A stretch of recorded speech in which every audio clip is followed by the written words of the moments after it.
सौंपने के बाद नीतीश कुमार ने सरकार छोड़ने की कई वजहें गिनाई।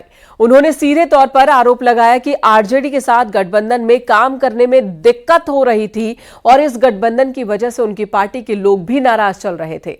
आरजेडी के रवैये की वजह से लोग परेशान थे और इसलिए उन्होंने आरजेडी का साथ छोड़ दिया।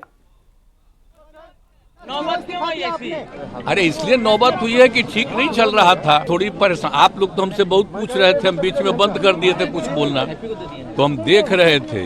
तो वही सब लोगों की राय, अपने पार्टी के लोगों की राय, चारों तरफ से राय आ रही थी, तो हमने सब लोगों की बात को सुन लिया। अभी हम जो पहले गठबंधन को छोड़ के नए गठबंधन बनाए थे, और जो नया गठबंधन 1.5 महीना से बनाए थे, 1.5 साल से, तो यहाँ पर भी जो स्थिति इधर आकर के ठीक नहीं लगी है। और जिस तरह से लोगों का दावा हो रहा था, जो इतना मेहनत किया जाता था कि वही लोग काम कर रहे हैं, वो सब जरा धीरे धीरे लोगों को खराब लग रहा था। तो इसीलिए आज हम लोगों ने दे दिया, अलग हो गए। कितना काम हम कर रहे थे, और उधर भी लोग हम अलायंस करवाए, क्या क्या करवाने में लगे, और कोई कुछ काम ही नहीं कर रहे थे। तो सबको लेकर के तकलीफ, और यहाँ पर भी लोगों को तकलीफ, तो ये हो गया, तो हमने बोलना छोड़ दिया था।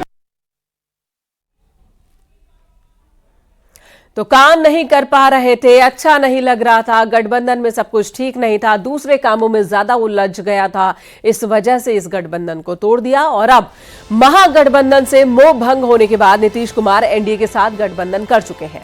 बीजेपी के सहयोग से 9वीं बार सीएम पद की शपथ लेने जा रहे हैं, लेकिन इस उलटफेर से इंडी गठबंधन की चिंता बढ़ गई है।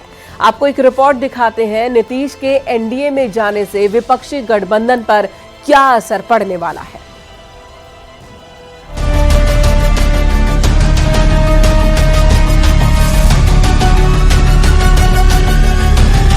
आज हमने मुख्यमंत्री से इस्तीफा दे दिया, और जो सरकार थी उसको भी समाप्त करने का हमने आज गवर्नर साहब को दे दिया।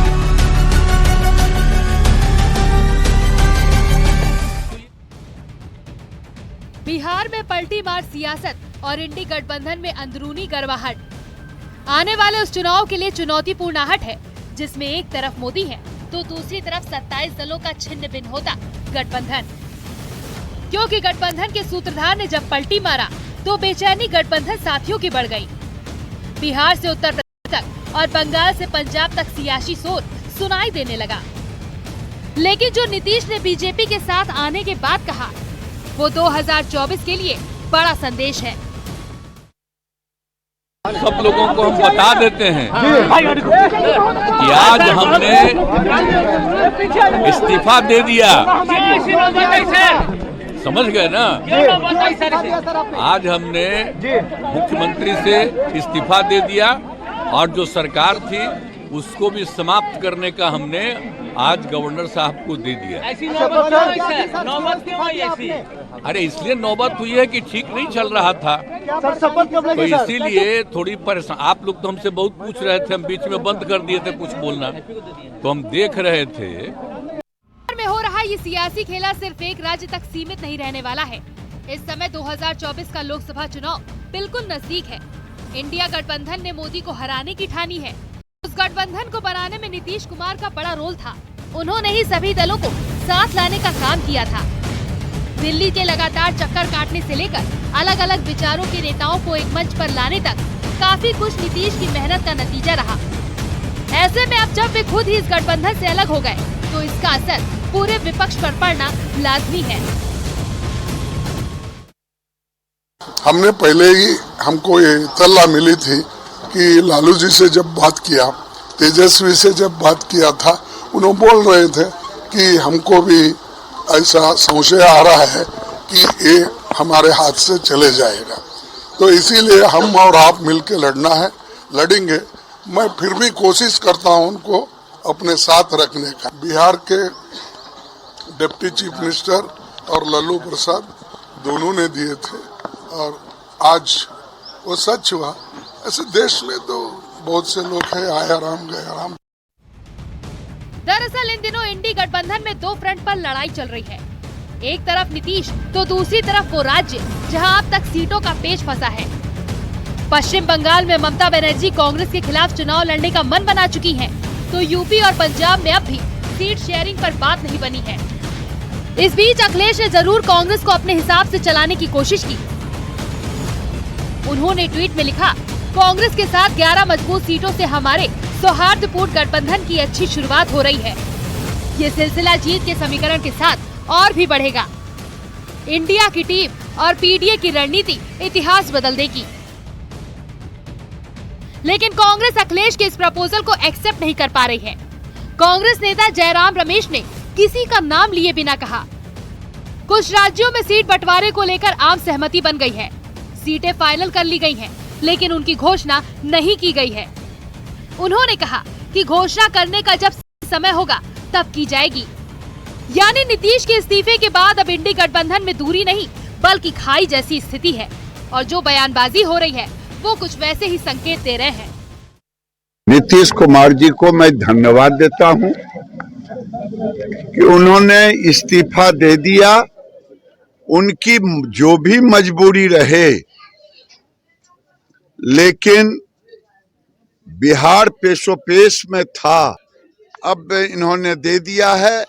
मुझे डर लग रहा था, जिस तरह से प्रेशर पड़ रहा था लालू यादव का नीतीश कुमार जी के ऊपर तेजस्वी को ताजपोशी के लिए, तो फिर बिहार दोबारा जंगल राज में आ जाता। इससे मुक्ति मिली।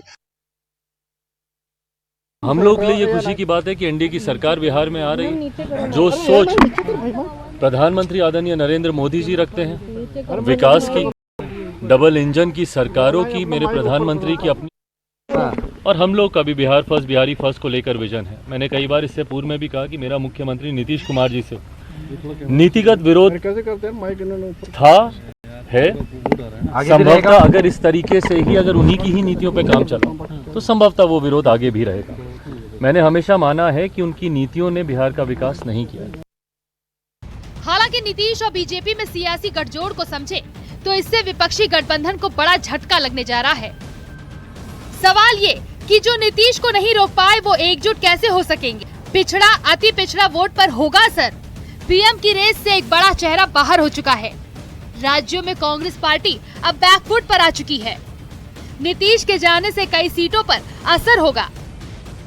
यानी नीतीश का बीजेपी के साथ जाना संयोग नहीं बल्कि 24 के लिए सियासी प्रयोग है, और उस ओर भी इशारा है, जिससे आने वाले वक्त में इंडी गठबंधन चुनाव से पहले ही कमजोर, बेहद कमजोर होने वाला है। Bureau report, news 18।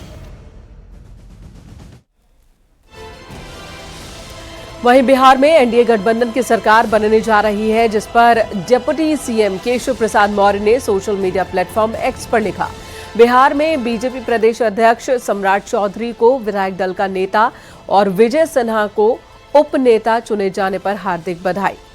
तीसरी बार मोदी सरकार का नारा भी साथ में उत्तर प्रदेश के उप मुख्यमंत्री केशव प्रसाद मौर्य ने लिखा है।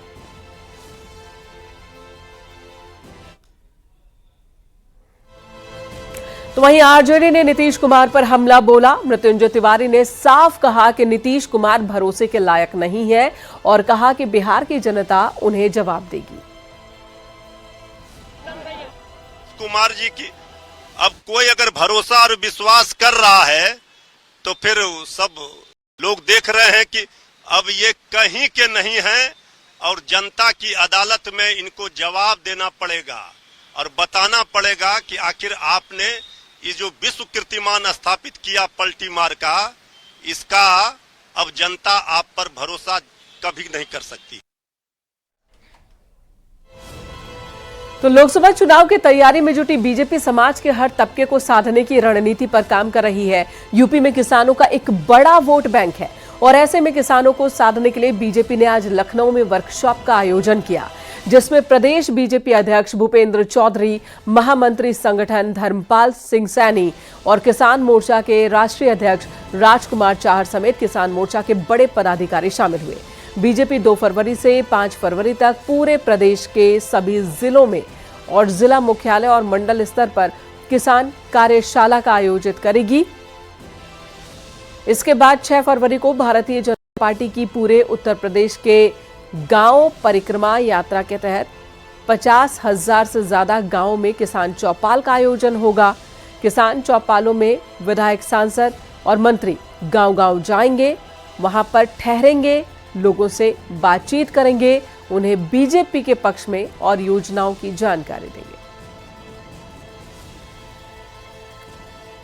उत्तर प्रदेश की सभी 80 की 80 जीते इस संकल्प को पूरा करने के लिए बैठक आयोजित है। इस बैठक के माध्यम से भारतीय जनता पार्टी किसान मोर्चा के कार्यकर्ता उत्तर प्रदेश के 58,000 गांवों में जाएंगे, किसानों से संपर्क करेंगे, किसानों से संवाद करेंगे, उससे संबंध बनाएंगे, ताकि जितना भी मत 2024 के लोकसभा के चुनाव में पड़े उसका 60% मत भारतीय जनता पार्टी को मिले, ये हमारा प्रयास है। उधर सीतापुर से बड़ी खबर आ रही है, जहां पर सुहेल देव भारतीय समाज पार्टी की सभा में मंच टूटने से हादसा हो गया। जनसभा में शामिल होने के लिए ओम प्रकाश राजभर पहुंचे थे, मंच पर मौजूद थे, लेकिन राजभर के पीछे बैठे कार्यकर्ता मंच टूटने की वजह से गिर गए। गनीमत रही कि ओम प्रकाश राजभर इस हादसे में बाल बाल बचे हैं। देखिए भैया, कौन घबराएगा?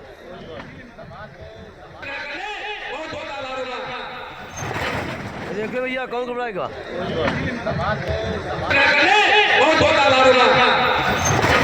देखिए भैया, कौन घबराएगा?